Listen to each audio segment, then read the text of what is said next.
नमस्कार दोस्तों, स्वागत है आज के सेशन में जहां पे हम फटाफट करेंगे बजट 2025 का एनालिसिस। प्रधानमंत्री मोदी जी ने विकसित भारत का सपना जो दिया है, वहां पे मोदी जी ने बात करी है ज्ञान के बारे। ज्ञान यानी कि जी फॉर गरीब, वाई फॉर युवा, ए फॉर अन्नदाता और एन फॉर नारी।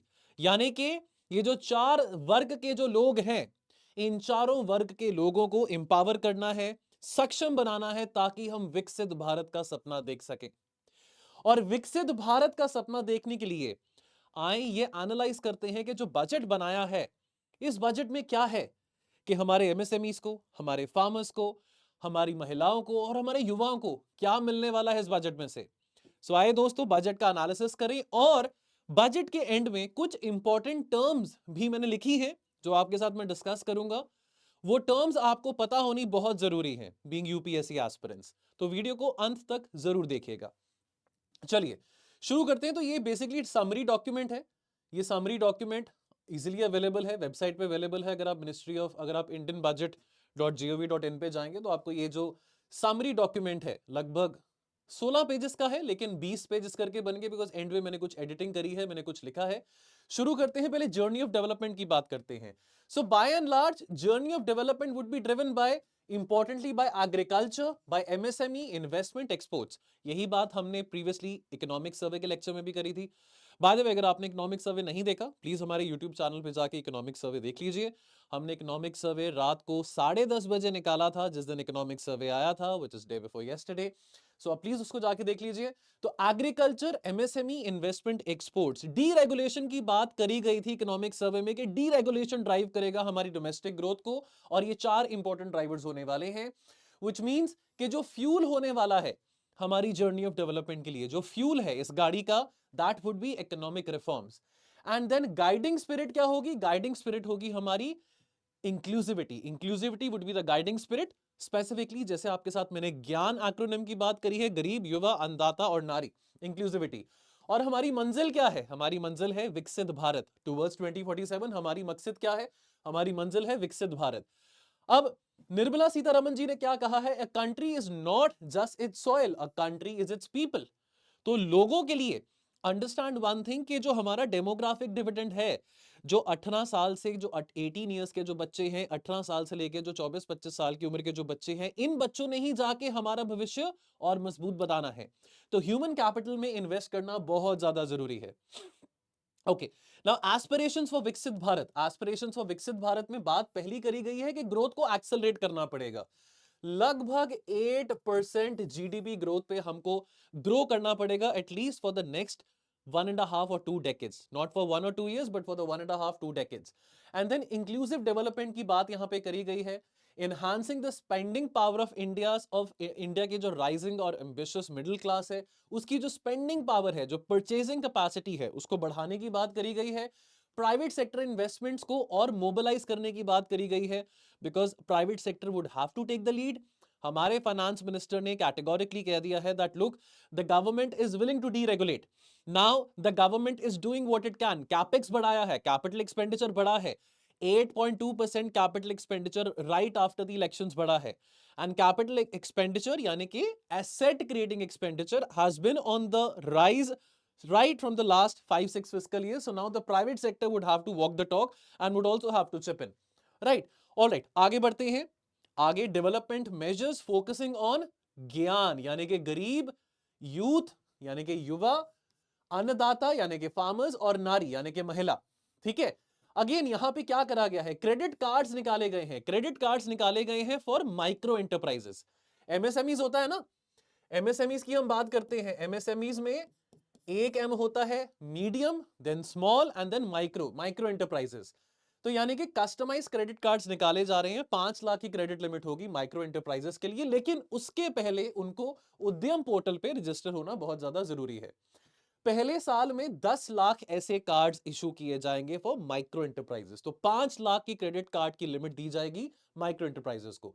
जो फर्स्ट टाइम एंटरप्रेन्योर्स हैं, जो फर्स्ट टाइम जो अपना बिजनेस करना चाहते हैं, कारोबार करना चाहते हैं, so again from being a nation of job seekers, our prime minister, our finance minister is completely wanting to unleash the agenda कि भाई job creators बनो, from being job seekers job creators बनो. Now there's a scheme for the first time entrepreneurs. For 5 lakh first time entrepreneurs, चाहे वो औरतें हैं, schedule caste से हैं, शेड्यूल ट्राइब्स हैं, एक नई स्कीम को लॉन्च करा गया है जहां पे जो टर्म लोन्स हैं वो अप टू 2 करोड़ रुपए दिए जाएंगे from the next 5 years, during the next 5 years. Manufacturing mission पे ध्यान दिया जा रहा है विद द मैंडेट कि हमने ईज ऑफ डूइंग बिजनेस 2.0 पे फोकस करना है. फ्यूचर रेडी वर्कफोर्स हमने क्रिएट करना है ताकि एआई के साथ, आर्टिफिशियल इंटेलिजेंस के साथ हम उसको इंटीग्रेट कर सके. रिमेंबर इकोनॉमिक सर्वे में बात करी गई थी ऑगमेंटेड इंटेलिजेंस के बारे. देन अवेलेबिलिटी ऑफ टेक्नोलॉजी, बहुत ज्यादा एम्फसाइज किया गया है कि टेक्नोलॉजी का फायदा, टेक्नोलॉजी का उपयोग हमारा एमएसएमई सेक्टर कैसे लेके आ सकता है. तो एमएसएमई के ऊपर अगेन बहुत फोकस है. Clean manufacturing and climate friendly development की यहां पे बात करी गई है. Then importantly because of crisis happening in the neighbourhood, अगर हम बांग्लादेश की बात करें, Bangladesh which has been a leading player as far as textile and leather manufacturing has been concerned, अभी लेबर इंटेंसिव सेक्टर्स पे फोकस किया जाएगा. स्पेसिफिकली टेक्सटाइल्स की बात करें या लेदर सेक्टर्स की बात करें तो इसके लिए बकायदा यहां पे कुछ इंसेंटिव्स निकाले गए हैं. ठीक है. देन अगेन टॉय सेक्टर की बात करें, गॉन आर द डेज कि खिलौनों के लिए, आपके बच्चों के खिलौनों के लिए, या हम सब जब छोटे थे हमको खिलौने चाइना से मंगाने पड़ते थे, चाइनीज मेड खिलौने. अब खिलौने टॉयज भारत में ही बन रहे हैं. तो टॉय सेक्टर मैन्युफैक्चरिंग को बढ़ाने के लिए अगेन एक बहुत सस्टेनेबल और बहुत कॉम्प्रिहेंसिव इकोसिस्टम, मैन्युफैक्चरिंग इकोसिस्टम की बात करी गई है. एंड देन बिहार के लिए यहां पे काफी प्रोविजंस देखने को मिले हैं. पर्टिकुलरली अगर फूड प्रोसेसिंग की बात करें तो फूड प्रोसेसिंग के लिए यहां पे NIFT यानी कि national institute of food technology in Bihar open up करने की बात करी गई है, जहां पे स्पेशल एम्फेसिस होगा कि फार्मर्स की इनकम को ऑगमेंट कैसे किया जा सके, और साथ के साथ स्किल सेट और एंटरप्रेन्योरशिप कैसे फार्मर्स को इंपार्ट की जा सकती है, स्पेसिफिकली अगर हम बिहार की बात करें. ठीक है. नाउ अब यहां पे आपको मैं बताना चाहता हूं, यहां पे सिग्निफिकेंट एनहांसमेंट किया है इन terms of credit availability with the guarantee cover. Credit guarantee cover, credit guarantee cover जो मीडियम एंड स्मॉल एंटरप्राइजेस हैं, एमएसएमईज की बात करें तो अगर अभी प्रेजेंटली 5 करोड़ है तो अभी इनहांस करके 10 करोड़ कर दिया है. स्टार्टअप्स के लिए अगर सरकार के द्वारा क्रेडिट गारंटी कवर अभी 10 करोड़ था, 20 करोड़ कर दिया है. अब क्रेडिट गारंटी कवर क्या होता है, यहां पे मैंने क्रेडिट गारंटी कवर का भी यहां पे लिखा हुआ है, डेफिनेशन दी हुई है. एक फाइनेंशियल मैकेनिज्म है कि जो एमएसएमईज हैं वो कोलेटरल फ्री, क्या क्या कह रहा हूं, कोलेटरल फ्री लोन्स एक्सेस कर सकते हैं. एंड देयरफॉर अगर उनके जो लोन्स हैं जो उन्होंने एक्सेस करे हैं फाइनेंशियल इंस्टीट्यूशंस में से, अगर किसी कारणवश अगर वो लोन्स खराब हो जाते हैं, डूब जाते हैं, तो सरकार उनकी मदद करेगी. सरकार वो एक तरह से उनके क्रेडिट को बैक करेगी. वो लिमिट अगर 5 करोड़ की थी अब 10 करोड़ की दे दी गई है, यानी कि सरकार would help the MSMEs bail out अगर उनका जो लोन उठाया गया है वो लोन अगर डूब जाता है, अगर यानी कि वो लोन का पैसा वापस नहीं दे पाते हैं. ठीक है. ओके. देन आगे बढ़ते हैं. अच्छा, अगेन यहां पे रिवीजन किया गया है इन terms of classification criteria for the MSMEs. Micro enterprises, current अभी जो इन्वेस्टमेंट है वो 1 करोड़ के थे, रिवाइज्ड 2.5 करोड़ के हैं. टर्नओवर, तो to categorise some entity as a micro enterprise, turnover कितना होना चाहिए, पहले 5 करोड़ था अभी 10 करोड़ कर दिया है. सिमिलरली अगर स्मॉल एंटरप्राइजेस की बात करें, स्मॉल एंटरप्राइजेस में अभी अगर हम टर्नओवर की बात करें, पहले 50 करोड़ था, पहले 50 crore turnover would have been categorising somebody as a small enterprise, अब उसको 100 करोड़ कर दिया है. और अगर मीडियम एंटरप्राइज की बात करें, मीडियम एंटरप्राइज का जो टर्नओवर है पहले अगर 250 करोड़ था उसको कैटेगराइज किया जाता था एज अ मीडियम एंटरप्राइज, अब 500 करोड़. अब 500 करोड़ अगर किसी कंपनी का टर्नओवर है तो उसको मीडियम एंटरप्राइज की कैटेगरी में गिना जाएगा, माना जाएगा. ओके. देन आगे बात करते हैं, आगे चलते हैं towards the next page. Then again यहां पे कुछ सोशल सेक्टर स्कीम्स की बात आती है. अगेन यहां पे सक्षम आंगनवाड़ी की बात हो, पोषण 2.0 अभियान की बात हो, investing in people, economy and innovation की बात हो रही है. तो कैपेसिटी बिल्डिंग्स के लिए और ITIs और IITs और कॉलेजेस खोले जाएंगे. Day care centres in all district hospitals. Then एक नई बात यहां पे बजट में आई है, भारतीय भाषा पुस्तक स्कीम. भारतीय भाषा पुस्तक स्कीम जो कि digital form of Indian language impart करेगा, digital form Indian language books का होगा for school and higher education. Then उसके अलावा Atal tinkering labs startup India को बूस्ट देने के लिए हम कई सालों से अटल इनोवेशन मिशन और अटल टिंकरिंग लैब्स की बात सुन रहे हैं। पर्टिकुलरली अगर हमने एक ऐसा रिसर्च लेड इकोसिस्टम और इनोवेशन लेड इकोसिस्टम अगर हमने शुरू करना है जो कि हमारे स्टार्टअप्स को हेल्प करेगा, तो ये अटल टिंकरिंग लैब्स एटीएल ये हमारे कॉलेजेस और यूनिवर्सिटीज में काफी हद तक खोली गई हैं। अब 50,000, अब यहां पे बात करी गई है 50,000 लैब्स गवर्नमेंट स्कूल्स में भी खोली जाएंगी ताकि रिसर्च और इनोवेशन का ecosystem right on the school level encourage किया जा सके। ठीक है, देन आर्टिफिशियल इंटेलिजेंस की बात करें, centre of excellence in AI for education, इसके लिए 500 करोड़ का बजट दिया गया है। ब्रॉडबैंड कनेक्टिविटी बढ़ाने की बात करी गई है। Expansion of medical education, 10,000 additional seats allocate की जाएंगी और गोल है कि आने वाले 5 सालों में, हम हमेशा कंप्लेन करते हैं कि जो हमारे बच्चे हैं मेडिकल करके अपना 12th के बाद, या उनको एमबीबीएस की सीट्स यहाँ पे नहीं मिलती हैं, एमबीबीएस की सीट्स महंगी बहुत होती हैं, तो वो बाहर जाते हैं, यूक्रेन जाते हैं, कजाकिस्तान जाते हैं, सेंट्रल एशियन कंट्रीज में एमबीबीएस करने जाते हैं। और कहीं ना कहीं वो ब्रेन ड्रेन हो रहा है बिकॉज हम अपने टैलेंट को यहाँ पे वो मौका नहीं दे रहे हैं कि वो यहाँ पे पढ़ सके, बिकॉज यहाँ पे सीट्स नहीं है। सो देयरफॉर 75,000 मेडिकल सीट्स का एलोकेशन किया जाएगा आने वाले 5 सालों में। अब आई नो ये हर साल आप कहते हैं कि सर इतने कॉलेजेस बन जाएंगे, वो हो जाएगा, ये हो जाएगा, हर साल कहा जाता है, लेकिन खैर अब ये कहा गया है तो बात करना, डिस्कस करना जरूरी हो जाता है, बिकॉज ये सब चीजें जब एग्जाम में आती हैं तो फिर हम बिल्कुल आउट ऑफ वर्ड हो जाते हैं। ओके, देन अगर हम स्वनिधि स्कीम की बात करें, प्रधानमंत्री स्वनिधि स्कीम ये अगेन कोरोना के टाइम पे जून 2020 में ये स्कीम निकाली गई थी by the ministry of housing and urban affairs. क्यों निकाली गई थी? ताकि collateral free working capital loan दिया जा सके स्ट्रीट वेंडर्स को, जो कि कोविड के कारण उनका काम काफी इंपैक्ट किया गया था। तो ये जो स्वनिधि स्कीम है इसको रिवैम्प किया जाएगा, इसमें लोन्स और बढ़ाए जाएंगे, यूपीआई लिंक क्रेडिट कार्ड्स दिए जाएंगे ताकि थोड़ा हैंड होल्डिंग इनको और मिले जो कि स्ट्रीट वेंडर्स हैं। ऑलराइट, देन आगे बढ़ते हैं। आगे अगेन यहां पे हम देख सकते हैं, then again power sector reforms की बात हो, हमने कल डिस्कस भी किया था इकोनॉमिक सर्वे में। जल जीवन मिशन तो लगभग 8 स्टेट्स हैं। अभी जल जीवन मिशन की बात करें तो around about 12.5 crore extra household, तो यानी कि from 3 crore household back in 2017-2018, और अभी 15 crore household, 15 crore household they are covered under the Jal Jeevan mission, जिसके चलते 100% कवरेज, 100% क्लीन पाइप्ड वाटर मिल रहा है across 8 states of India, right. और इस मिशन को एक्सटेंड करा गया है अंटिल 2028, इसको और अभी कोशिश करी जा रही है कि ऑल ओवर इंडिया जो इंक्लूसिविटी है, जो एक्सेसिबिलिटी है ऑफ क्लीन वाटर वो दी जा सके। Then support to states for infrastructure, तो 1.5 करोड़ का जो बजट का अमाउंट है, 1.5 करोड़ साइड पे एलोकेट किया गया है कि भाई वो 1.5 करोड़ जो है उसमें से पैसा जो है स्टेट्स उठा सकते हैं। 50 साल का इंटरेस्ट फ्री लोन है। तो मान लीजिए कि अगर आप कोई स्टेट है, किसी स्टेट को पैसे की रिक्वायरमेंट है, तो वो केंद्र सरकार से पैसा उठा सकती है। वो पैसा मान लीजिए कि आपने 50,000 करोड़ उठाया, मान लीजिए कि हरियाणा ने या पंजाब ने 50,000 करोड़ उठाया फ्रॉम द सेंट्रल गवर्नमेंट इस बजट में से, तो वो 50,000 करोड़ पंजाब, हरियाणा या कोई भी स्टेट हो वो वापस कर सकते हैं 50 सालों में without any rate of interest. ठीक है, तो ये जो खर्चा है, लेकिन शर्त क्या है कि इस खर्चे का इस्तेमाल किया जाएगा फॉर कैपिटल फॉर्मेशन, तो यानी कि एसेट क्रिएशन के लिए खर्चा है ये। ठीक है, देन उसके बाद पावर सेक्टर रिफॉर्म्स की बात करें तो अगेन इंसेंटिवाइज किया जा रहा है स्टेट गवर्नमेंट्स को कि वो इलेक्ट्रिसिटी डिस्ट्रीब्यूशन में रिफॉर्म्स लेके आ सकें, ट्रांसपेरेंसी लेके आ सकें, और अगर इस पर्टिकुलर क्षेत्र में वो रिफॉर्म लेके आएंगे तो उनको एडिशनल बोरोइंग फैसिलिटी भी प्रोवाइड की जाएगी which would be 0.5% of the gross state domestic prices. ठीक है, देन एक अर्बन चैलेंज फंड की बात करी गई है, 1 लाख करोड़ का एक ऐसा फंड इंप्लीमेंट किया जाएगा जो कि सिटीज को ड्राइव कर सकता है as important growth hubs.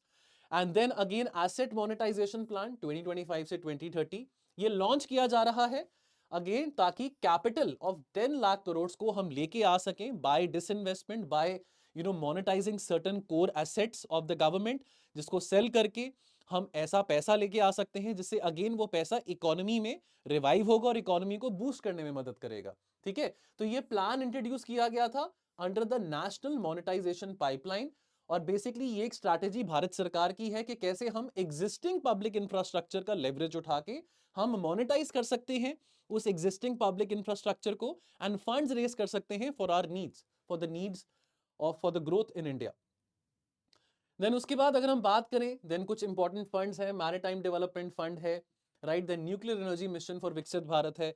Now अब न्यूक्लियर एनर्जी की जहां पे बात आती है, तो वो जो सिविल न्यूक्लियर एनर्जी की बात, चलो हमने अग्रीमेंट अमेरिका के साथ साइन किया 2007-8 में, लेकिन एक अभी भी जो कंट्रोवर्सी बनी रही थी सिविल लायबिलिटी की, civil liability for nuclear damage act. ये अभी भी कंट्रोवर्सी भारत सरकार और जो न्यूक्लियर रिएक्टर्स बनाने वाली कंपनीज हैं उनके बीच में, ये अभी भी अभी डिलेमा है, कंफ्यूजन है कि लायबिलिटी किसके ऊपर आएगी, कि कल को भगवान ना करे, कल को कोई ऐसा न्यूक्लियर हैजर्ड होता है, कोई एक्सीडेंट होता है, so who will compensate, whether the reactor, जिस जिस कंपनी ने रिएक्टर बनाया है वो मैन्युफैक्चरर के ऊपर लायबिलिटी होगी या भारत सरकार के ऊपर होगी। तो भारत सरकार ने काफी कैटेगोरिकली कहा था कि पहले जो पुराने लॉज थे कि लायबिलिटी मैन्युफैक्चरर की होगी, तो इस लायबिलिटी लॉज को अगेन थोड़ा सा रिविजिट किया जाएगा, न्यूक्लियर एनर्जी मिशन को मोबिलाइज किया जाएगा, because again nuclear energy would play a very important role in terms of advancing our green energy for Viksit Bharat. उड़ान की बात करें, 120 न्यू डेस्टिनेशंस के प्रति रीजनल कनेक्टिविटी को और बढ़ाया जाएगा। टारगेट है कि 4 करोड़ पैसेंजर्स को कैरी करना है फ्लाइट कनेक्टिविटी के जरिए, एयर कनेक्टिविटी के जरिए in the coming 10 years. Future needs of Bihar की बात करें, अगेन बिहार को लेके यहां पे काफी बात हो रही है। Greenfield airports, financial support for the western Koshi canal projects. तो बिहार को अगेन यहाँ पे बिहार के मद्देनजर रखते, चाहे वो एयरपोर्ट्स की बात करें, इंफ्रा की बात हो, एग्रीकल्चर की बात हो, इवन मखाने की बात करें, फॉक्सनट, एक फॉक्सनट बोर्ड बनाया जाएगा, मखाना बोर्ड बनाया जाएगा। मखाना बहुत एक हेल्दी स्नैक होता है जिसको हम इंग्लिश में फॉक्सनट कहते हैं, उसको प्रमोट करने के लिए, उसकी फूड प्रोसेसिंग को प्रमोट करने के लिए अगेन बिहार को यहाँ पे काफी मद्देनजर में रखा गया है। देन स्वामी फंड की बात करें, स्वामी फंड बेसिकली ये फंड बनाया गया है उन लोगों के लिए जो कि अपने घर बनाना चाहते हैं, जो कि अपने रेजिडेंशियल प्लेसेस बनाना चाहते हैं, लेकिन अपना घर नहीं बना पा रहे हैं because of lack of capital, या उनके पास पैसा कम पड़ रहा है। तो खास करके जो गरीब वर्ग के लोग हैं, तो गरीब वर्ग के लोगों को ये स्वामी फंड के चलते 15,000 करोड़ और एलोकेट किया जाएगा। तो नवंबर 2019 में, यहां पे देखिए मैंने स्वामी फंड के बारे में लिखा है, तो नवंबर 2019 में केंद्र सरकार ने लॉन्च किया था special window for funding stalled affordable and middle income housing projects. तो यानी कि जहां पे जो मिडिल इनकम हाउसिंग प्रोजेक्ट्स हैं, जो जो लाइक गरीब लोग हैं, जो कि सोशियो इकोनॉमिकली इतने ज्यादा उनके पास वो इतने रिसोर्सेज नहीं है कि वो अपना घर बना सके, रेजिडेंशियल बिल्डिंग्स बना सके, तो केंद्र सरकार के द्वारा उनके लिए सहायता दी गई थी 15,000 करोड़ का, तब एक एलोकेशन किया गया था। अभी उसमें 15,000 करोड़ और ऐड कर दिए गए हैं। देन टूरिज्म की बात करें, टूरिज्म में अगेन टूरिज्म से एक किसी भी इकोनॉमी का, किसी भी स्टेट का, चाहे वो गोवा है, चाहे वो मेघालय है, चाहे वो असम है, चाहे वो केरला है, किसी भी स्टेट को फायदा ही होता है जब टूरिज्म बढ़ता है, और टूरिज्म से काफी इंप्लॉयमेंट जनरेशन भी होता है। तो टॉप 50 टूरिस्ट डेस्टिनेशन साइट्स बनाई जाएंगी केंद्र सरकार और राज्य सरकारों की कोलैबोरेशन के साथ।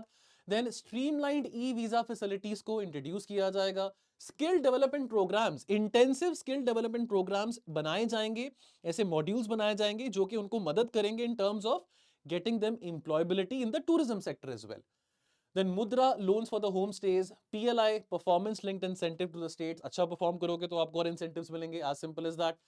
Then आगे बढ़ते हैं, ओके देन आगे कुछ यहाँ पे प्रोग्राम्स डिस्कस करे गए हैं जो कि अगेन जैसे कि पीएम रिसर्च फेलोशिप की बात करें, सो ये जो प्रोग्राम्स हैं, now these programmes are again keeping in mind the 4 important pillars, गरीब, युवा, अन्नदाता एंड नारी। ठीक है, तो पीएम रिसर्च फेलोशिप प्रोग्राम बनाया गया है जो कि 10,000 युवाओं को मौका देगा कि वो टेक्नोलॉजिकल रिसर्च प्रोग्राम्स परस्यू कर सके आईआईटीज में और इंडियन इंस्टीट्यूट ऑफ साइंसेज में। Then gene bank for crops germplasm की यहाँ पे बात करी गई है, this will ensure our needs of food and nutritional security both. Then ज्ञान भारतम मिशन, हमारे भारत की विविधता और हमारे भारत की संस्कृति और हेरिटेज को प्रिजर्व करने के मद्देनजर में ये एक ज्ञान भारतम मिशन एक स्कीम बनाई गई है, विच विल, यहां पे क्या होगा कि 1 करोड़ मैन्यूस्क्रिप्ट्स, 1 करोड़ मैन्यूस्क्रिप्ट्स ये हमारे नेशनल डिजिटल रिपोजिटरी में रहेंगे, right. And then R&D and innovation की बात करें, 20,000 करोड़ एलोकेट किए जा रहे हैं ताकि private sector driven research development और इनोवेशन इनिशिएटिव्स ड्राइव किए जा सके। देन अगेन आगे हम बात करें एक्सपोर्ट्स को प्रमोट करने के लिए, बहुत इंपॉर्टेंट यहां पे इन्होंने एक इनिशिएटिव शुरू किया है भारत ट्रेड नेट का। तो भारत ट्रेड नेट बेसिकली क्या करेगा, using the DPI, the digital public infrastructure, तो उसके चलते हमारा जो हमारे एक्सपोर्ट्स हैं वो और बढ़ेंगे, एमएसएमई को काफी, जो हमारे एमएसएमईज हैं उनको जो पहले प्रॉब्लम्स आती थी, नॉन टैरिफ बैरियर्स जो वो फेस करते थे वाइल एक्सपोर्टिंग, उसमें भी काफी उनको राहत मिलेगी। And then most importantly India को मौका मिलेगा, इंडियन एक्सपोर्टर्स को मौका मिलेगा कि कैसे वो ग्लोबल सप्लाई चेन्स के साथ अपने आप को इंटीग्रेट कर सके। ठीक है, देन ऑल्सो यहां पे एक नेशनल फ्रेमवर्क फॉर जीसीसी, यानी कि as a guidance to states for promoting global capability centres in specifically the tier 2 cities. Okay, then आगे बढ़ते हैं। Okay, financial sector reforms and development की बात करें तो ग्रामीण क्रेडिट स्कोर फ्रेमवर्क ये इंट्रोड्यूस किया जा रहा है, ताकि जो क्रेडिट नीड्स हैं of the self help groups, उनकी जो क्रेडिट नीड्स हैं उसको मीट करने के लिए उनका एक ग्रामीण क्रेडिट स्कोर हो। जितना अच्छा उनका क्रेडिट स्कोर होगा उतना ही ज्यादा, जैसे आपका सिविल स्कोर होता है तो वैसे ही ग्रामीण क्रेडिट स्कोर जितना अच्छा होगा उतना ही उनको ज्यादा बेनिफिट मिलेगा और लेस रेट ऑफ इंटरेस्ट पे वो लोन्स उठा सकेंगे। देन यहां पे बात करी गई है national banking for financing infrastructure and development की, नैबफिड की बात करी गई है, जहां पे एक partial credit enhancement facility set करी जा रही है for enhancing the corporate bonds for the infrastructure. Alright, then आगे चलते हैं। Then again ease of doing business की बात आती है तो कैसे rationalisation of requirements and procedures की बात आ सकती है, speedy approval of company mergers, again ease of doing business 2.0 पे एम्फसाइज किया जा रहा है। एफडीआई लिमिट इंश्योरेंस सेक्टर पे 100% कर दी गई है, फ्रॉम 74% अब वो 100% पे कर दी है। देन टैक्स रिफॉर्म्स, अब देखिए बहुत बड़ी वो हमारे सामने जो न्यूज आई है कि 12 लाख तक आपको अब कोई टैक्स, अगर आपकी इनकम 12 लाख तक है तो आपको टैक्स नहीं देना पड़ेगा। अगर आप सैलरीड इंडिविजुअल्स है और आपकी लिमिट 12,75,000 तक है तो अगेन 75,000 डिडक्शन में काट के और अगेन आपको कोई टैक्स नहीं देना पड़ेगा। अब एक बात आपको और क्लियर कर दूं कि अगर आपकी इनकम लेट्स से कि 12,10,000 भी है, या आपकी इनकम 13 लाख रुपए है, या आपकी इनकम 14 लाख रुपए है, तो आपको टैक्स देना पड़ेगा। आपको टैक्स देना पड़ेगा उस ब्रैकेट में, उसी ब्रैकेट में आपको टैक्स देना पड़ेगा जिस ब्रैकेट में आप फॉल करते हैं। नहीं तो पहले क्या होता था, पहले होता था कि आपको, यानी कि अब ये मत समझना कि अगर आपकी 14 लाख अगर आपकी एनुअल सैलरी है और 12 लाख का अगर आपको रिजम्पशन मतलब रिबेट है, तो 14 में से 12 माइनस नहीं होंगे, मतलब डजंट मीन कि आपको 2 लाख पे टैक्स देना पड़ेगा। आपको 14 के 14 लाख पे टैक्स देना पड़ेगा। ठीक है, क्योंकि न्यू टैक्स रिजीम, अब इसके चलते एक न्यू टैक्स रिजीम का एक बिल भी आने वाला है, न्यू इनकम टैक्स बिल आने वाला है, जो कि अगले हफ्ते पार्लियामेंट में टेबल किया जाएगा। देन रेगुलेटरी रिफॉर्म्स की बात करी गई है, so again light touch regulatory reforms की बात करी गई है, ज्यादा स्ट्रिक्ट रेगुलेटरी रिफॉर्म्स नहीं निकाले जाएंगे, because again the purpose is to promote the ease of living and also the ease of business. ठीक है, आगे जाके हम जन विश्वास बिल की भी बात करेंगे। ठीक है, जन विश्वास बिल 2.0, तो बेसिकली जन विश्वास बिल जब इंट्रोड्यूस किया गया था, क्यों इंट्रोड्यूस किया गया था? इंट्रोड्यूस किया गया था कि भाई लोगों के अंदर, सबसे बड़ी बात है कि लोगों के अंदर सरकार के प्रति और सरकारी एजेंसीज के प्रति भरोसा हो सके। खास करके जो लोग निवेश करना चाहते हैं, जो कंपनीज निवेश करना चाहती हैं, उनको डर ना लगे। नहीं तो पहले आपको याद है 1991 से पहले इंस्पेक्टर राज, लाइसेंस राज जमाना था, तो बहुत मुश्किल था इन्वेस्ट करना, व्यापार करना, बिजनेस करना, सोचना ही बहुत बड़ी बेवकूफी मानी जाती थी। Jan Vishwas bill again is focused on dual things, ease of doing business and ease of living. तो ये दोनों चीजों पे एम्फसाइज किया जाएगा, ease of doing business and ease of living. तो बेसिकली ऐसे 100 से ज्यादा छोटे छोटे कानून हैं, छोटे छोटे कानून हैं जिनको डीक्रिमिनलाइज करना बहुत जरूरी है। बिकॉज ऐसे छोटे छोटे जो रेगुलेशंस हैं, कानून है, उसके चलते जो आम व्यक्ति है, जो साधारण व्यक्ति है, जो आम व्यापारी है, मिडिल क्लास बिजनेसमैन है, उसको डर लगता है कि भाई कहीं इसके चलते मुझको कोई पनिशमेंट ना मिल जाए, कोई टैक्स ना पड़ जाए, कोई ऐसे जेल में ना जाना पड़े। तो ऐसे छोटे छोटे जो रूल्स एंड रेगुलेशंस हैं उनको डीक्रिमिनलाइज करने की दिशा में जन विश्वास बिल 2.0 लेके आया जाएगा। देन उसके बाद हम इनडायरेक्ट टैक्स प्रपोजल्स की अगर हम बात करें, सो इनडायरेक्ट टैक्स प्रपोजल्स में एक बहुत अच्छी न्यूज आई है कि लगभग 7 टैरिफ रेट्स जो है वो रिमूव किए जाएंगे। Then not more than 1 cess और 1 सरचार्ज अप्लाई किया जाएगा। ये बहुत बड़ी न्यूज है, बिकॉज अगर आप कहीं कुछ चीज खरीदते हैं, कहीं बाहर खाना खाने जाते हैं, सेस पे सेस, टैक्स पे टैक्स लगता रहता है, इवन दो हम जीएसटी रिजीम के टुवर्ड्स मूव कर चुके हैं। तो applying not more than 1 cess और 1 सरचार्ज, ये बात सरकार ने कैटेगोरिकली कही है। ठीक है, देन अगर हम सेक्टर स्पेसिफिक प्रपोजल्स की बात करें, सो अगेन अगर हम एलईडीज और एलसीडीज की मैन्युफैक्चरिंग बढ़ाने की बात हो तो एग्जेम्पशन दी गई है फ्रॉम द बीसीडी, यानी कि basic custom duty on the open cells. ये जो ओपन सेल्स है इसकी रिक्वायरमेंट रहती है for manufacturing the LED LCDs. और अगेन कुछ ऐसे जो इंपॉर्टेंट इनपुट्स हैं जो रिक्वायर्ड होते हैं as for as far as production of textile looms is concerned, और लिथियम आयन बैटरी की बात करें तो इन सब को लेके भी जो बेसिक कस्टम्स ड्यूटी है वो रिलैक्स करी जाएगी। ऑलराइट, देन एक्सपोर्ट प्रमोशन के लिए ड्यूटी फ्री इनपुट्स दिए जाएंगे for the handicraft and the leather sector. Trade facilitation के लिए जो टाइम लिमिट फिक्स किया गया था for finalisation of the provisional assessment, new provision for voluntary declaration of material facts post clearance and the duty payment with interest but without penalty. तो यहां पे भी अगेन कुछ ऐसे रेगुलेशंस किए गए हैं। देन अगर हम फार्मास्यूटिकल्स की बात करें, सो कुछ ऐसी इंपॉर्टेंट मेडिसिन जिनकी रिक्वायरमेंट है जो कि लाइफ सेविंग मेडिसिन है, यानी कि रेयर डिजीजेस के लिए, कैंसर के लिए, क्रॉनिक इलनेस के लिए, तो कुछ ऐसी मेडिसिन ऐड करी गई हैं जैसे कि 36 लाइफ सेविंग ड्रग्स ऐड करे गए हैं एग्जेम्प्टेड लिस्ट में, 6 मेडिसिन को ऐड कर दिया गया है 5% ड्यूटी लिस्ट में, और 37 मेडिसिन और 13 न्यू पेशेंट असिस्टेंट प्रोग्राम्स को भी एग्जेम्प्ट कर दिया गया है लिस्ट में, एग्जेम्प्ट लिस्ट में डाल दिया गया है।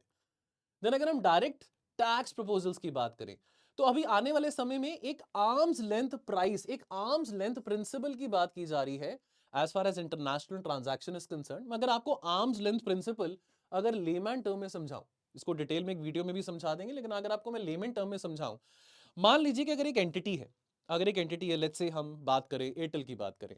अब एयरटेल अगर कोई पर्टिकुलर सर्विस अगर अपने ही किसी फर्दर सब्सिडरी को या अपनी ही किसी कंपनी को, जो अपनी लाइक अगर एयरटेल पेरेंट कंपनी है तो अपनी ही किसी ब्रांच कंपनी को या अपनी किसी सब्सिडरी को वही सर्विस या वही प्रोडक्ट लेट्स से अगर वो 15,000 रुपए की कीमत पे दे रही है, लेकिन किसी और कंपनी को वही प्रोडक्ट या वही सर्विस लेट्स से 17,000 रुपीज की या 20,000 रुपीज के कॉस्ट पे दे रही है, तो यानी कि अब उसको जो 20,000 रुपीज है उसको मद्देनजर रखते आर्म्स लेंथ प्राइस का प्रिंसिपल डिसाइड किया जाएगा। तो जो आर्म्स लेंथ प्राइस होगी दैट वुड बी 20,000। तो arms length price is the price जिसमें अनरिलेटेड पार्टीज यानी कि जो इंडिपेंडेंट एंटरप्राइजेस हैं वो ट्रांजैक्ट करते हैं in comparable conditions in the open market. इसका इस्तेमाल किया जाता है ताकि इंटरनेशनल ट्रांजैक्शंस में फेयर प्राइसिंग आ सके, ट्रांसपेरेंसी आ सके between the related parties, specifically जब ट्रांसफर प्राइसिंग रेगुलेशंस की बात आती है। ठीक है, alright. Then again personal income tax reforms की बात करें, स्पेशल फोकस यहाँ पे मिडिल क्लास के लिए रखा गया है। तो ये आपके स्लैब्स हैं, ठीक है, ये आपके स्लैब्स हैं 0 to 4 lakh, nil 4 to 8 lakh 5%, 8 to 12 lakh 10%, 12 से 16 15% एंड सो ऑन। ये 25% का जो स्लैब है इसमें 20 से 24 लाख की लिमिट आती है। Tax deduction limit for senior citizens double किया गया है from 50,000 to 1 lakh.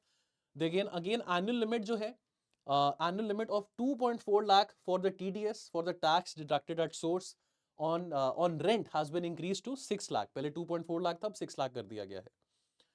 Alright, then यहाँ पे कुछ बेसिक बातें लिखी गई हैं, आगे चलते हैं। अब ये सबसे इंपॉर्टेंट हमारे बजट का कंपोनेंट आ जाता है। तो हमारे पास जो पैसा आ रहा है ना, कहाँ से आ रहा है, यानी कि जो बजट सरकार के पास पैसा आ रहा है, सरकार बजट चला रही है, खर्चा कर रही है, खर्चा करने के लिए सरकार के पास पैसा कहाँ से आ रहा है? ठीक है, क्या सारा का सारा पैसा सरकार के पास के इनकम टैक्स में से आ रहा है? Rupees coming from income tax 22% of. तो यानी कि अगर सरकार के पास 100 रुपए आते हैं तो 100 रुपए सरकार के पास कहां से आ रहे हैं? 22 रुपए इनकम टैक्स में से आ रहे हैं। देन एक्साइज ड्यूटीज में से अगेन 5 रुपए एक्साइज ड्यूटीज में से आ रहे हैं। जीएसटी और बाकी चीजों से जो इनडायरेक्ट टैक्सेशन है 18 रुपए जो है, 18 रुपीज जो है सरकार को जीएसटी से आ रहे हैं। देन 17% जो है सरकार को कॉर्पोरेट टैक्स में से आ रहे हैं। देन कस्टम्स ड्यूटी में से 4% यानी कि 4 रुपए सरकार को कस्टम ड्यूटी में से। नॉन डेड कैपिटल रिसीव्ड, अब नॉन डेड कैपिटल रिसीव्ड और नॉन टैक्स रिसीव्ड ये क्या चीजें होती हैं आपको अभी एंड ऑफ द लेक्चर में बताऊंगा। और यानी कि नॉन डेड कैपिटल रिसीट से 1% आ रहा है, नॉन टैक्स रिसीट से 9% और बोरोइंग और जो बाकी लायबिलिटीज हैं तो जो 24% यानी कि जो 24 रुपए हैं 100 रुपए में से वो यहां से आ रहे हैं। और अगर 100 रुपया, अगर हमको 100 रुपया आ रहा है तो वो जाता कहां कहां पे है? ये देखिए, जो पैसा सरकार के पास आता है वो डिफरेंट सेक्शंस में बांटा गया है। 20% तो इंटरेस्ट पेमेंट्स में जा रहा है। जो अगर हमने कुछ पैसा उठाया है, मार्केट से पैसा उठाया है, बोरो किया है, तो उसका जो इंटरेस्ट है ना, उसका अब सरकार को पैसा उठाना भी जरूरी है। अब सरकार जब तक खर्चा नहीं करेगी, अगर हम कहते हैं ना कि फिस्कल डेफिसिट, ऐसा कुछ अगर ऐसी सिचुएशन हो कि फिस्कल डेफिसिट बिल्कुल जीरो हो जाए, नहीं, हम नहीं चाहेंगे कि फिस्कल डेफिसिट जीरो हो। sustainable amount of fiscal deficit is also very important, also very essential for an economy, because economy grow कैसे करेगी? जब सरकार पैसे बोरो करेगी, सरकार को खर्चा करेगा, सरकार की तरफ से खर्चा जाएगा, कैपिटल एक्सपेंडिचर होगा, तभी हमारी इकोनॉमी ग्रो करेगी। तो फिस्कल डेफिसिट जीरो होना बिल्कुल भी अच्छी बात नहीं होती है। फिस्कल डेफिसिट थोड़ा सा सस्टेनेबल रेंज में होना, that is a good thing. ठीक है, तो इंटरेस्ट पेमेंट, तो यानी कि जो पैसे बोरो करे हैं, पैसे जो मार्केट से बोरो करे हैं, जो अब उसका जो इंटरेस्ट पेमेंट है, तो उसमें 20%, तो यानी कि अगर 100 रुपया हमारे पास आ रहा है, तो यानी कि उस 100 रुपया में से 20 रुपया हमारी जो हमने उधार लिया है उसके इंटरेस्ट पेमेंट्स में जा रहा है। देन अगेन हमारी सोशल सेक्टर स्कीम्स आती हैं। 16% of the rupee coming is going to the central sector scheme. Then उसके बाद आपकी सब्सिडीज होती हैं, 6% हमारी सब्सिडीज में जा रहा है। डिफेंस सेक्टर को 8% जा रहा है। स्टेट्स को, है ना, स्टेट्स बार बार कहती है कि हमको केंद्र सरकार से पैसा नहीं मिला। 100 रुपए अगर सरकार के पास आ रहे हैं, तो 22 रुपए सरकार स्टेट गवर्नमेंट्स को दे रही है। देन फाइनेंस कमीशन को भी 8% दिया जा रहा है। फाइनेंस कमीशन अगेन डिसाइड करती है मैकेनिज्म कि स्टेट्स और सेंटर के बीच में पैसे का बंटवारा कैसा होगा। देन सेंट्रली स्पॉन्सर्ड स्कीम में 8%, बाकी एक्सपेंडिचर 8%, पेंशन पे 4%। ठीक है, ओके। नाउ यहां पे आप देख सकते हैं चार्ट्स बनाए गए हैं, receipts, revenue receipts, capital receipts, expenditure. लेकिन पहले आपको ना थोड़ा मैं समझाना चाहता हूं, पहले आपको मैं थोड़ा सा समझाना चाहता हूं कि ये जो टर्म्स है, फिस्कल डेफिसिट क्या होता है, प्राइमरी डेफिसिट क्या होता है। तो मैंने यहाँ पे ना टर्म्स लिखी हुई हैं, अगर आप चाहें तो उसका स्क्रीनशॉट ले सकते हैं, नहीं तो बाद में आपको पीडीएफ तो यहाँ पे डाउनलोडेड मिल ही जाएगा। क्योंकि ये जो पीडीएफ है, ये जो पीडीएफ है, ये पीडीएफ तो ऑफ कोर्स आपकी जो बजट की साइट है वहीं से मैंने डाउनलोड किया है। लेकिन ये कुछ यहाँ पे बातें जो मैंने लिखी हैं, ये आपको उस बजट की साइट पे डाउनलोडेड नहीं मिलेंगे। ठीक है, तो पहले आपके साथ मैं क्विकली डिस्कस कर लूं, क्योंकि बजट में ये टर्म्स आती है, तो मेरे को लगता है कि ये टर्म्स आपके साथ डिस्कस करनी बहुत जरूरी है। I won't take much time, थोड़ा सा टाइम लूंगा। तो रिसीप्ट्स की बात करें, किस प्रकार की रिसीप्ट्स होती हैं। एक तो होती है हमारी रेवेन्यू रिसीप्ट्स। ठीक है, रेवेन्यू रिसीप्ट्स यानी कि सरकार की वो अर्निंग्स जो कि लायबिलिटी नहीं क्रिएट कर रही हैं, and they also they are not reducing the assets as well.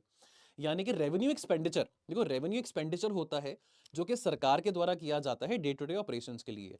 जो रेवेन्यू एक्सपेंडिचर है वो लायबिलिटी क्रिएट करता है, लेकिन रेवेन्यू रिसीट्स वो पैसा जो कि सरकार के पास आ रहा है, जिससे आपकी लायबिलिटी नहीं बढ़ रही है और आपकी एसेट वैल्यू रिड्यूस नहीं हो रही है।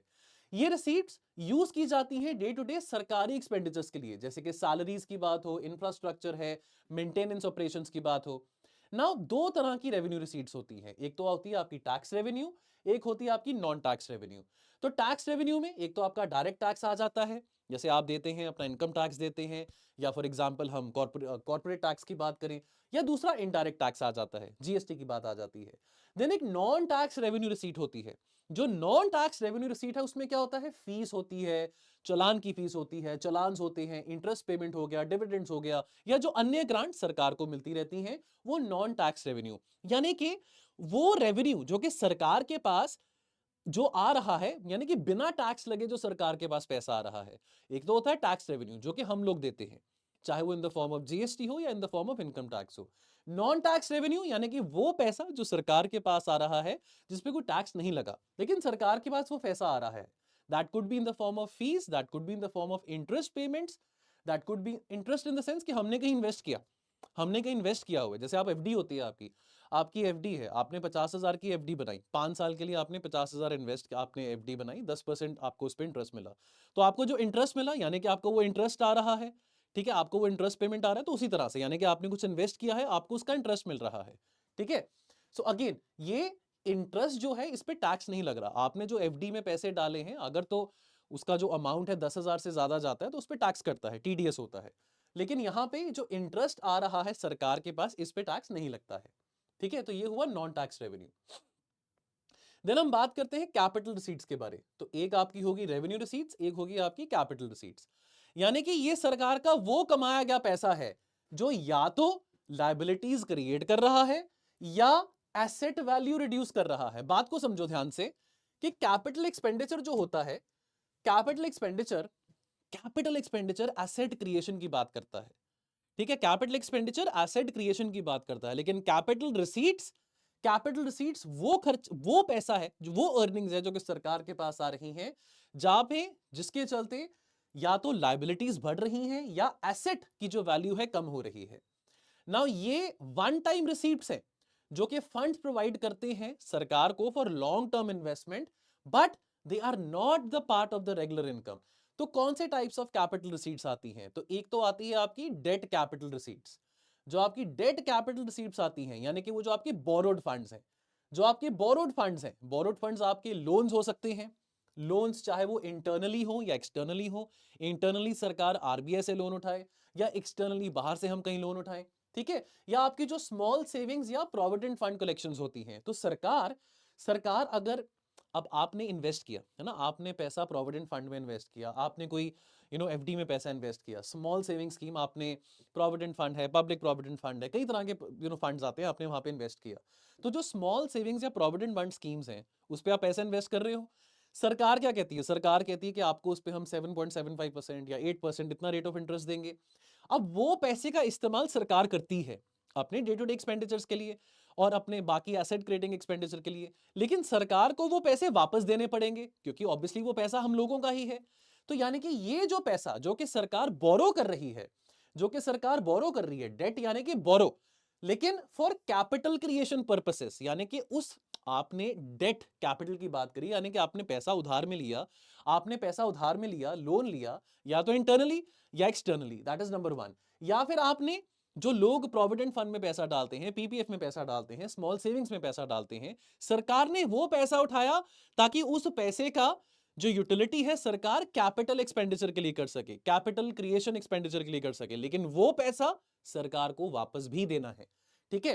एंड दैट इज वाई सरकार उस पर एक अट्रैक्टिव रेट ऑफ इंटरेस्ट भी गारंटी करती है, ठीक है। अगेन, तो ये आ गया आपका बोरोड फंड्स, यानी कि डेट कैपिटल कैपिटल रिसीट्स में आ गया, which is the borrowed fund.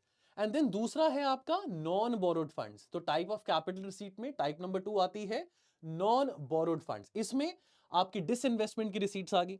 Disinvestment, आप, सरकार का खुद का कोई एसेट है, पीएसयू है, कोई ऐसे सरकारी एंटिटी है जिसको आप सेल करना चाहते हैं। अच्छा, डिसइन्वेस्टमेंट भी कई तरह की होती है, या तो आप उसमें 100% जो ओनरशिप है वो सेल करना चाहेंगे, कि 51% ओनरशिप सेल करना चाहेंगे, लेकिन उसको सेल करने से आपको पैसा आएगा, या उसको स्टॉक मार्केट पे डालने से आपको उससे पैसा आएगा, जो मार्केट कैपिटलाइजेशन होगा। तो ये जो पैसा आ रहा है, ये जो पैसा सरकार के पास आ रहा है, ये तो नॉन बोरोड फंड हुआ। मान लो, सीधी सी बात है कि आपके पास एक मोबाइल फोन है, मोबाइल फोन आपने 1.5 लाख का लिया।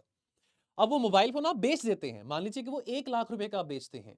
अब वो 1 लाख रुपए का आपने बेचा है, वो है आपका एसेट, वो आप ही का एसेट है, वो आप ही का फोन है जो आपने खरीदा था। आपने वो फोन बेच दिया, आपको 1 लाख रुपया उसका मिला। आपने वो 1 लाख रुपया बैंक से जाके तो बोरो नहीं किया, आपने वो 1 लाख रुपया किसी से उधार नहीं लिया, क्रेडिट कार्ड कंपनी से नहीं लिया, वो 1 लाख रुपया आपने अपना फोन बेच के लिया, ठीक है। तो यानी कि वो नॉन बोरोड पैसा है। आपको पैसे की जरूरत है, मान लीजिए कि आपने 5 लाख का उधार या 5 लाख का लोन बैंक से ले लिया, पर्सनल लोन ले लिया, प्लस 1 लाख रुपया आपने फोन अपना बेच के ले लिया। लेकिन जो 1 लाख रुपया आपने फोन बेच के लिया है, वो पैसा लोन में तो नहीं आएगा, यानी कि नॉन बोरोड फंड हो गया।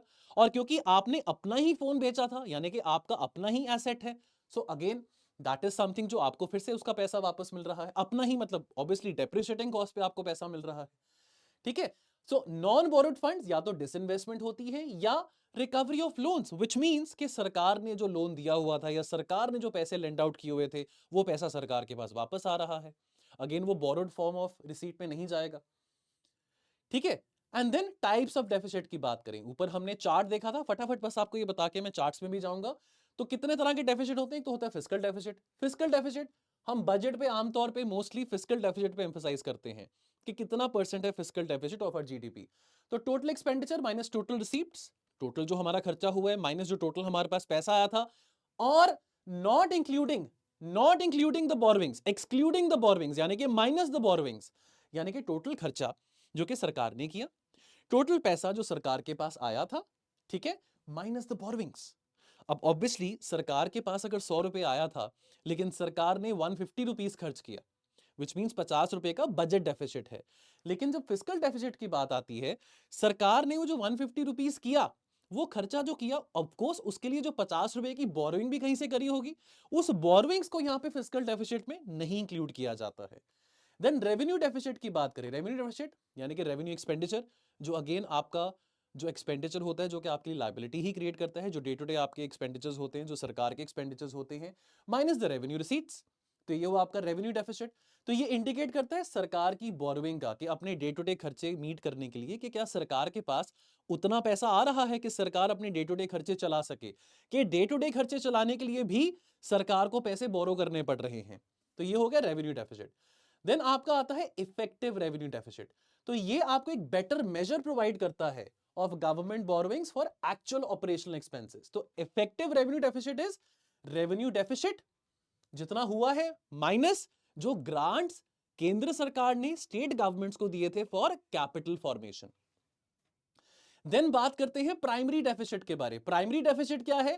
Fiscal deficit. फिस्कल डेफिसिट क्या है? Total expenditure minus total receipts minus the borrowings, excluding the borrowings, ठीक है। देन इंटरेस्ट, यानी कि आपका जो प्राइमरी डेफिसिट है आपका fiscal deficit, that is number 1, minus the interest payments. और ये आपको क्या बताता है? This will symbolise that how much the government is borrowing for new expenditures. तो ये कुछ टर्म्स हैं, ये कुछ डेफिनेशंस हैं जो कि आपको पता होनी बहुत ज्यादा जरूरी है before you investigate the budget. तो इसी करके मुझे था कि ये कुछ वैल्यू एडिशन के तौर पे यहां पे मैं कुछ ये बातें यहां पे लिख दूं। आप यहां पे स्क्रीनशॉट ले सकते हैं इन चीजों का, नहीं तो ऑफ कोर्स ये चीजें पीडीएफ में भी आपको मिल जाएंगी, जो पीडीएफ आप डाउनलोड करेंगे। अब यहां पे आप देख सकते हैं कि जो सरकार का जो खर्चा हुआ है, मेजर आइटम्स, देखिए सरकार का मेजर खर्चा अगेन कहां पे हुआ है? डिफेंस पे हुआ है, followed by rural development, followed by the home affairs, then agriculture and allied activities, education and so on. आप देख सकते हैं सरकार का खर्चा कहां कहां किया गया है। तो एक इतना अच्छा डॉक्यूमेंट है, यहाँ पे सरकार आपको बताती है कि हमारा पास कितना पैसा आया, हमने कितना खर्चा किया। देन हम यहाँ पे देख सकते हैं total transfers to the states and UTs. अब आप देख सकते हैं ये लाख करोड़ में जा रहा है। तो 2021-22 से लेके अभी 2025-26 तक, अगेन ये बजटेड एस्टिमेट है। ये क्या है? Budgeted estimate. एक होता है रिवाइज एस्टिमेट, एक होता है बजटेड एस्टिमेट। यानी कि इतनी अपेक्षा की जा सकती है कि 2025-26, क्योंकि जो अभी साल चल रहा है फिस्कल ईयर, इसमें सेंट्रल गवर्नमेंट स्टेट गवर्नमेंट्स को 25.6 लाख करोड़ देगी, ठीक है। लेकिन हम फिस्कल डेफिसिट की बात करें, बहुत ही बढ़िया रहा है 2021-22। देखिए कोविड के समय डेफिनेटली सरकार को खर्चा ज्यादा बढ़ाना पड़ा था, because I still remember the speech given by our finance minister that COVID आया, that was an act of God, and of course COVID के चलते सरकार को ज्यादा खर्चा करना पड़ेगा, सरकार को गरीब लोगों का ध्यान रखना है, सोशल वेलफेयर बढ़ाना है। तो यानी कि हमारा खर्चा बड़ा था, हमारा फिस्कल डेफिसिट बड़ा था। The government has been very successful in controlling.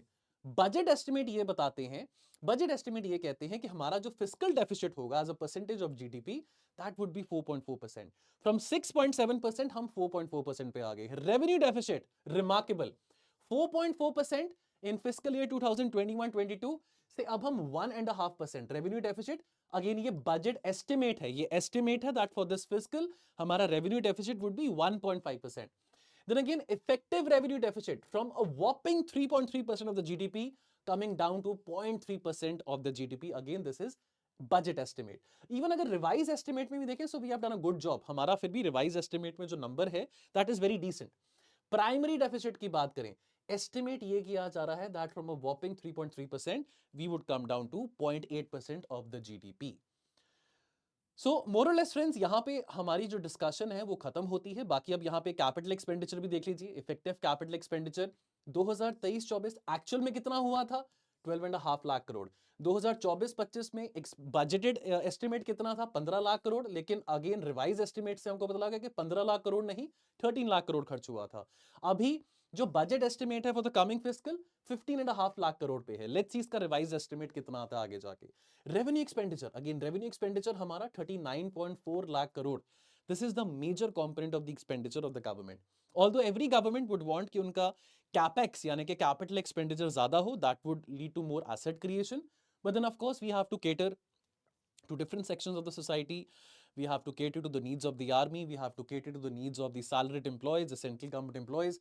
So there are many expenditures which are involved. तो हमारा revenue expenditure again पिछले कुछ 2 fiscal years में बड़ा है। revenue expenditure from 34.9 lakh crore now estimate किया जा रहा है 39.4 लाख करोड़।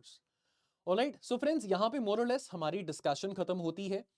बाकी अगर आपको डिस्कशन अच्छी लगी प्लीज कमेंट सेक्शन में जरूर बताइएगा। तो ये था हमारा crisp budget analysis economic survey. Already detail में 1 आवर एंड 20 मिनट्स का लेक्चर है, डिस्कस कर दिया गया था। जो इकोनॉमिक सर्वे था उसमें से, क्योंकि वो पीपीटी में बनाया था तो उसमें काफ़ी कंटेंट था जो कि मैंने नेट पे सर्च किया था, उसकी पीडीएफ बन चुकी है, वो आप कंज्यूम कर सकते हैं, डाउनलोड कर सकते हैं। बाकी दोस्तों मुलाकात होती रहेगी, आप अपना ध्यान रखें और पढ़ते रहें। ठीक है जी, मिलते हैं फिर। Thank you. जय हिंद।